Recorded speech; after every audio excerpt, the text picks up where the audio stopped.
Hello guys, ఈరోజు matter ఏంటంటే 10కి ఎగ్జామ్స్ అంటే నేను దుబ్బోడు 9:30 వరకు అయినా కూడా కాఫీ తాక్కుంటూ కూర్చున్నాం అనమాట.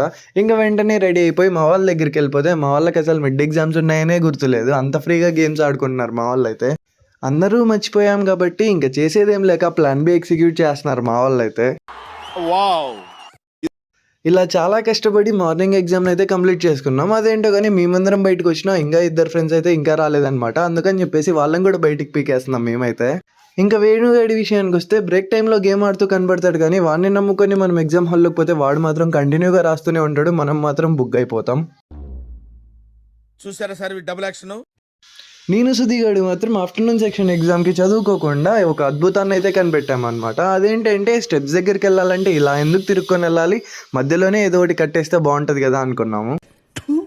రాజుగాడేమో సిఆర్ని ఫుల్గా కాకా పట్టేస్తున్నాడు అనమాట. ఎందుకంటే ఎగ్జామ్లో సిఆర్ గాడే వాడి ముందు పడతాడని చెప్పేసి. నా విషయానికి వస్తే లాస్ట్ టైం మా క్లాస్ టాపర్ది నోట్స్ తీసుకున్నాను అనమాట. వాడేమో సడన్గా అడిగేశాడు మిడ్ 2 ఎగ్జామ్స్ ఉన్నాయని చెప్పేసి. అదేమో నా దగ్గర కనిపించట్లేదు. ఇది వాడికి చెప్పానంటే నా ముడ్డి మీద కొడతాడని చెప్పేసి వీడియో రూపంలో చేసి మరీ వాడికి చూపిస్తున్నాను. వీలైతే నన్ను క్షమించు అని చెప్పేసి. నిజానికి ఆ నోట్స్ తీసుకుంది నేను కాదనమాట, రాజుగాడు. అందుకని చెప్పేసి మీరు ఏం కావాలన్నా వాడిని అడిగితే సరిపోతుంది. ఈ వీడియోకి ఇంతే, మరి నెక్స్ట్ వీడియోలో మాట్లాడుకుందాం. Bye bye.